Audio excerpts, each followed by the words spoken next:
अस्सलाम वालेकुम 9 क्लास। क्या हाल चाल है बेटा आप लोगों के। उम्मीद है बेटे आप सब खैर खैरियत से होंगे। बेटा आप लोगों को मालूम है कि कोरोना वायरस की वजह से यूनिवर्सल हाई स्कूल ने आप लोगों के लिए ऑनलाइन क्लासेस का आगाज़ किया है ताकि आप लोग अपनी पढ़ाई घर पर बैठ के कर सकें। उसी सिलसिले में बेटा आज हमारा लेक्चर नंबर 22 है और आज हम बायोलॉजी पढ़ेंगे। अगर आप लोगों को याद हो बेटा तो हमने चैप्टर नंबर 4 कंटिन्यू किया था और उसका जो हम टॉपिक पढ़ने जा रहे हैं ऑस्मोसिस एंड गार्ड सेल्स के ऑस्मोसिस का गार्ड सेल्स के साथ क्या ताल्लुक है। ठीक है, तो अपनी बुक्स ओपन कर लें बेटा ताकि हम इस टॉपिक को स्टार्ट कर सकें। शाबाश। अच्छा बेटा, उम्मीद है आप लोगों ने अपनी बुक्स ओपन कर ली होंगी। तो बेटा यहाँ पे क्वेश्चन लिख लें, opening and closing of guard cells. How opening and closing of guard cell occurs in plants, या how opening and closing of stomata is done by guard cells. ठीक है, तो ये दो तरह के बेटा आपको क्वेश्चंस आ सकते हैं और याद रखिएगा ये लॉन्ग क्वेश्चन में भी आ सकता है, शॉर्ट में भी आ सकता है। इस टॉपिक की मज़ीद डिटेल हमें आगे जाके एक और चैप्टर है ट्रांसपोर्ट का, उसमें मिलेगी, लेकिन हम इसको यहाँ पे भी अच्छी तरह से पढ़ लेते हैं क्योंकि यहाँ पे भी काफ़ी सारा लिखा हुआ है, तो हम इसको यहीं पर डिस्कस कर लेते हैं। तो वहाँ पे आपको मज़ीद आसानी हो जाएगी अगर आप इसको यहाँ पे याद कर लेंगे तो। ठीक है बेटे, तो हम लोगों ने बेसिकली पढ़ना है कि ऑस्मोसिस और गार्ड सेल्स का क्या ताल्लुक है। सबसे पहले आपको पता होना चाहिए कि भाई ये गार्ड सेल्स हैं क्या, लेकिन उससे भी पहले आपको ये मालूम हो कि भाई स्टोमेटा क्या होता है। तो देखें बेटा, stomata openings in the leaf epidermis are surrounded by guard cells. ठीक है, ये हमारे पास गार्ड सेल्स है। ठीक है, ये है क्या है, गार्ड सेल्स। अब इसके दरमियान ये जो छोटा सा सुराख आपको नजर आ रहा है, ये बेसिकली आपके पास क्या है, स्टोमेटा है। अब होता क्या है, जो हमारा पत्ता होता है ना, लीफ होता है, लीफ, ठीक है, उसकी जो बाहर वाली लेयर होती है जिसको एपिडर्मिस कहते हैं, उसमें छोटे छोटे सुराख होते हैं। वो सुराख क्यों होते हैं? ताकि जो हमारा प्लांट है वो गैसियस एक्सचेंज कर सके। ठीक है, इसलिए वो मौजूद होते हैं। अब वो हर वक्त खुले रहेंगे तो उसका प्लांट को नुकसान होगा।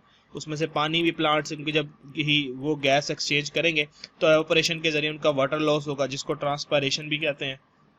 तो पानी का ज़या होगा हमारे प्लांट से। तो इसी वजह से प्लांट्स में उन सुराखों के ऊपर कुछ स्पेशल किस्म के सेल्स मौजूद है जिनको गार्ड सेल्स करते हैं, जो गार्ड करते हैं, उसको रखवाली करते हैं, हर वक्त उसको खुला नहीं रहने देते। एक खास टाइम होता है जब गैसियस एक्सचेंज करनी होती है प्लांट ने, तब वो खुलते हैं ताकि प्लांट गैसियस एक्सचेंज करे, फोटोसिंथेसिस करे। उसके बाद वो बंद हो जाते हैं ताकि पानी जो है वो ज़ाया ना हो प्लांट का, तो वो उसको बचाते हैं उससे। ठीक है, तो स्टोमेटा के इर्द गिर्द ये सेल्स मौजूद होते हैं, सॉरी, स्पेशल किस्म के गार्ड सेल्स। ठीक है, अब एक काम कैसे करते हैं पढ़ते हैं बेटा। देखें, कहता है during day time guard cells are making glucose and so are hypertonic, having higher concentration of glucose than their nearby epidermis cells.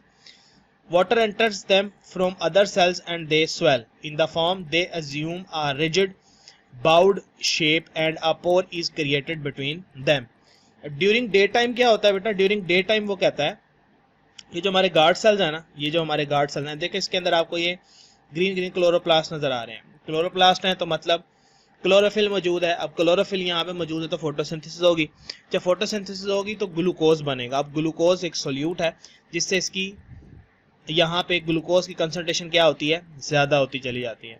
ठीक है, ये देखें, ये आपको नजर आ रहा है, पहले ऐसे होते हैं, ये क्लोज फॉर्म है, इसको फ्लैसिड शेप भी कहते हैं, ये क्लोज है। अब यहाँ पे जब ग्लूकोज बनना शुरू होगा तो पानी अंदर आएगा बाहर से, हाइपरटोनिक हो गया ना अंदर, तो पानी बाहर से क्या होगा, अंदर की तरफ मूव करेगा। सोल्यूट ज्यादा है अंदर, पानी मूव करेगा। जब पानी मूव करेगा तो ये वैक्यूल फूलना शुरू करेंगे। जब ये वैक्यूल फूलेंगे तो आपको पता है कि सेल आपका टर्जिड हो जाएगा और कुछ इस शेप में आ जाएगा। ये टर्जिड और स्वेलन गार्ड सेल्स हैं। ठीक है, तो ये लोबिया की शक्ल ले लेते हैं और बीच में एक सुराख सा बन जाता है, जिससे क्या होता है, हमारा जो स्टोमेटा है वो खुल जाता है। ठीक है, अब रात के टाइम क्या होता है, ड्यूरिंग नाइट ऑपोजिट रिएक्शन होता है कि ग्लूकोज बनना बंद हो जाता है तो पानी क्या होता है बाहर, और ये सेल श्रंक होकर वापस अपनी शेप में आ जाते हैं। ठीक है, तो इस तरह से हमारा opening and closing of stomata control करते हैं गार्ड सेल्स। आगे देखें, कहता है at night time and there is low solute concentration in guard cells water leaves them and they become flaccid. In this form both guard cells rest against one other and the opening is closed. कहता है इस तरह से क्या होता है, guard cells जो है वो एक दूसरे के सामने आ जाते हैं फ्लैसिड हो जाते हैं, एक दूसरे को चपटे हो जाते हैं, सीधे हो जाते हैं, जिससे वो सुराख था स्टोमेटा का वो बंद हो जाता है। और रात में फिर हमारे पास क्या होते हैं, गार्ड सेल्स स्टोमेटा को बंद कर देते हैं। ठीक है, तो इस तरह से opening and closing of stomata control होती है by the help of osmosis. ठीक है, अब ऑस्मोसिस कैसे हो रही है यहाँ पे बेटा, अब देखें यहाँ पे जो है पहले गार्ड सेल जो थे वो ऐसे थे, जब दिन शुरू हुआ यहाँ पे ग्लूकोज बनना शुरू हुआ, क्लोरोप्लास्ट में ग्लूकोज बनना शुरू हुआ, अब पानी अंदर आ रहा है, अंदर सोल्यूट ज्यादा है ना, तो ऑस्मोसिस हो रही है ना, लोअर कंसंट्रेशन है बाहर सोल्यूट की, तो पानी अंदर की तरफ आ रहा है, अंदर हायर कंसंट्रेशन है, जिसकी वजह से सेल फ्लैसिड हो गया, तो ऑस्मोसिस हो रही है। जब वापस पानी बाहर जाएगा, उनके अंदर सोल्यूट कंसंट्रेशन लो हो गई है, बाहर ज्यादा हो गई है, तो ऑस्मोसिस हो रही है। ठीक है, तो इस तरह से ऑस्मोसिस जो है वो हमारे गार्ड सेल्स की ओपनिंग एंड क्लोजिंग को क्या कर रही होती है, कंट्रोल कर रही होती है।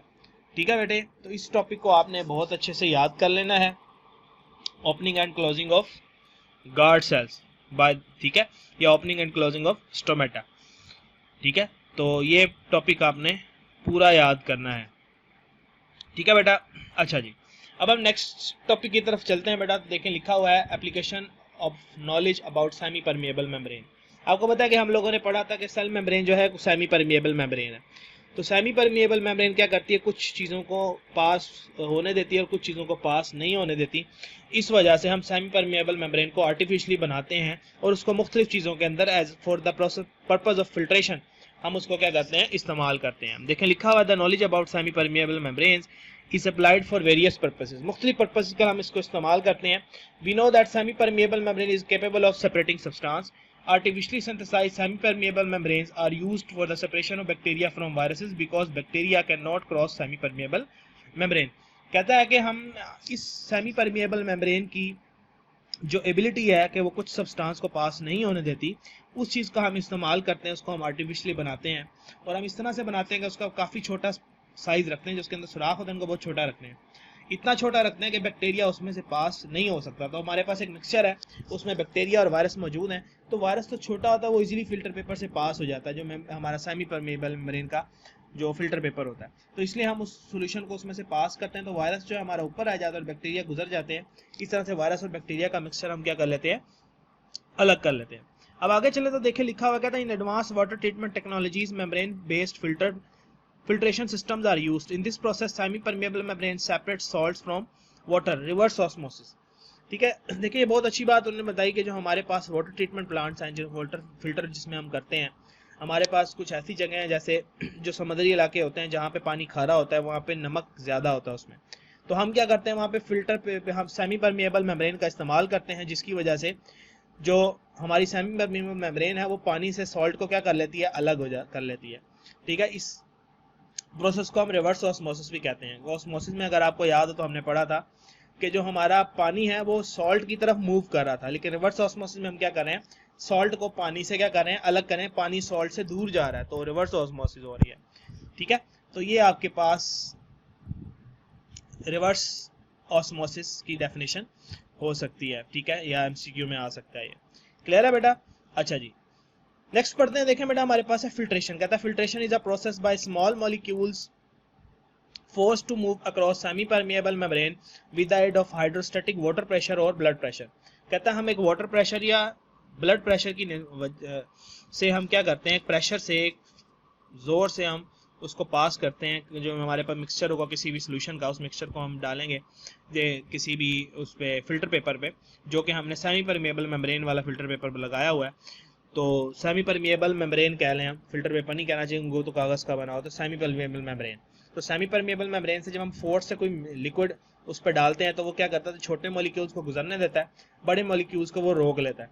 तो इस प्रोसेस को हम क्या कहते हैं, फिल्ट्रेशन कहते हैं। ठीक है, तो यहाँ पे देखें उन्होंने बड़ी अच्छी डायग्राम में बताई हुई है कि ये एक ब्लड कैपिलरी है जो कि टिश्यू में ब्लड लेके जा रही है।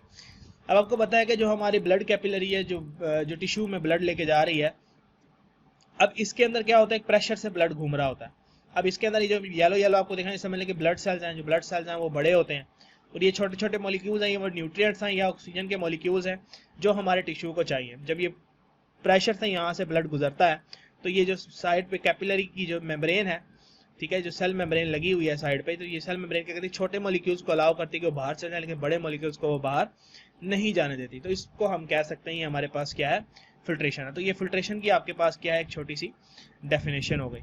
ठीक है बेटे, और ये आपके पास क्या है, एक लॉन्ग क्वेश्चन है। क्लियर है? उम्मीद है बेटे आप लोगों को ये टॉपिक समझ आ गया होगा, तो इसको आपने अच्छे से याद कर लेना है। अब नेक्स्ट जो लेक्चर है, लेक्चर नंबर 23, वो हमारा इंशाल्लाह होगा एक्टिव ट्रांसपोर्ट का। अब ये हमारा नेक्स्ट लॉन्ग क्वेश्चन है कि बट एक्टिव ट्रांसपोर्ट क्या होती है और इसकी कौन कौन सी टाइप्स हैं। ठीक है बेटे, अपना ख्याल रखिएगा, दुआ में याद रखिएगा। अल्लाह हाफिज।